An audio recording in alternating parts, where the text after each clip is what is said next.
ABP news और सी voters के exit polls आ चुके हैं। इस बारे में बात करने के लिए हमारे साथ छत्तीसगढ़ के डिप्टी सीएम अरुण साव है।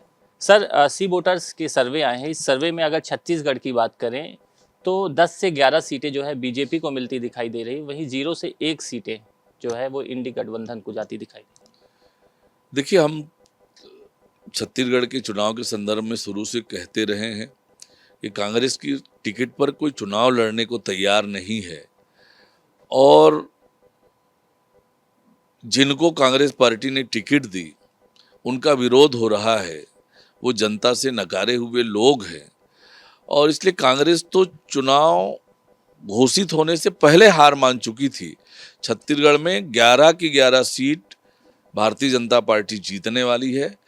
छत्तीसगढ़ की जनता मजबूती से नरेंद्र मोदी जी के साथ खड़ी है और निश्चित रूप से 4 जून को जब परिणाम आएगा 11 की 11 सीटें भारतीय जनता पार्टी जीतेगी। मतलब कहीं ये जो एक सीट है जिसपे संशय की बात लग रही है वो भी आपके ही खाते में जाएगी? हाँ, निश्चित रूप से हमें कोई संशय नहीं है। जिस प्रकार से हमने मोदी की गारंटी पूरी की है, नरेंद्र मोदी जी ने पिछले 10 सालों में काम किया है, काम के आधार पर हमें पूरा भरोसा है कि 11 की 11 सीटें छत्तीसगढ़ की जनता नरेंद्र मोदी जी के भारतीय जनता पार्टी की झोली में डालेगी। अगर पूरे देश की बात करें तो कहीं ना कहीं जो सर्वे आया है सी वोटर्स एबीपी न्यूज़ का, उसमें 353 से 383 सीटें मिलती दिखाई दे रही है। उस पर क्या कहना चाहेंगे? एबीपी और सी वोटर के जो एग्जिट पोल आए हैं हमारे अनुमानों के नज़दीक है, पर 4 तारीख को जब परिणाम आएगा, अब की बार 400 पार का जो हमने नारा दिया है वो सफल होगा। छत्तीसगढ़ में 11 की 11 सीटें भारतीय जनता पार्टी जीतेगी। ये बताइए कि जो एग्जिट पोल्स के सर्वे हैं उसमें कहीं ना कहीं कुछ राज्य हैं जहां बीजेपी को फ़ायदा हो रहा है, तो कई राज्यों में नुकसान भी उठाना पड़ रहा है।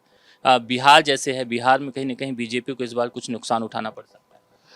देखिए, मैंने आपसे कहा कि कुछ राज्यों में हमारी सीटें और बढ़ेगी और हमें पूरा भरोसा है कि 4 जून को जब परिणाम आएगा तो अब की बार 400 पार का नारा सफल होने वाला है।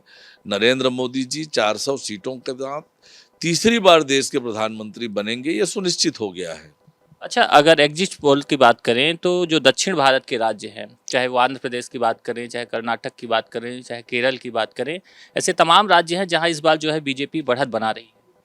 हाँ, निश्चित रूप से जिस प्रकार से लगातार साउथ के राज्यों में अब भारतीय जनता पार्टी देश की सबसे बड़ी राजनीतिक दल के साथ साथ जिनका व्यापक जनाधार है, जनता में विश्वसनीयता बनी है, साउथ में भी भारतीय जनता पार्टी का आधार बढ़ा है।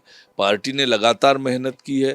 प्रधानमंत्री माननीय नरेंद्र मोदी जी ने लगातार वहाँ पर काम किया है, वहाँ गए हैं। तो निश्चित रूप से साउथ, नॉर्थ ईस्ट सहित पूरे देश भर में भारतीय जनता पार्टी को अच्छी सीटें मिल रही है। उड़ीसा में अच्छी सीट मिलने वाली है, पश्चिम बंगाल में भी अच्छी सीट मिलने वाली है।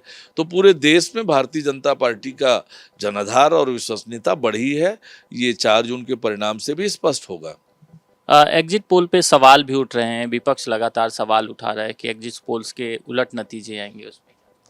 देखिए, ये विपक्ष के दल तो जब भी इनके इच्छा के विपरीत नहीं होता है तो संवैधानिक संस्थाओं पर प्रश्न चिन्ह उठाते हैं, चुनाव आयोग पर प्रश्न चिन्ह उठाते हैं, न्यायालय के निर्णय पर प्रश्न चिन्ह उठाते हैं, न्यायालय पर प्रश्न चिन्ह उठाते हैं। तो ये इनकी आदत है। आज जब उनकी इच्छा के अनुरूप एग्जिट पोल के नतीजे नहीं आए तो एग्जिट पोल पर प्रश्न चिन्ह उठा रहे हैं कि ये तो मैनेज किया हुआ है, ये तो टीआरपी बढ़ाने के लिए है। ऐसी बातें ये करना इनकी आदत है। पर 4 तारीख को जब परिणाम आएगा तब इन्हें समझ में आएगा कि ये तो जनता से दूर जा चुके हैं, जनता इनसे दूरी बना ली है। तो बिल्कुल, ये अरुण साव छत्तीसगढ़ के डिप्टी सीएम हैं। इनका कहना है कि छत्तीसगढ़ में 11 की 11 सीटें जीतेंगे और वहीं जो एग्जिट पोल्स के सर्वे हैं उसके हिसाब से जो 383 सीट है उसी के आसपास जो है देश में एक बार सीटें आएंगी 4 तारीख को जब नतीजे आएंगे और तीसरी बार देश के प्रधानमंत्री नरेंद्र मोदी एक बार फिर से बनेंगे। कैमरा पर्सन होरीलाल के साथ जयप्रकाश त्रिपाठी, एबीपी न्यूज़, रायपुर।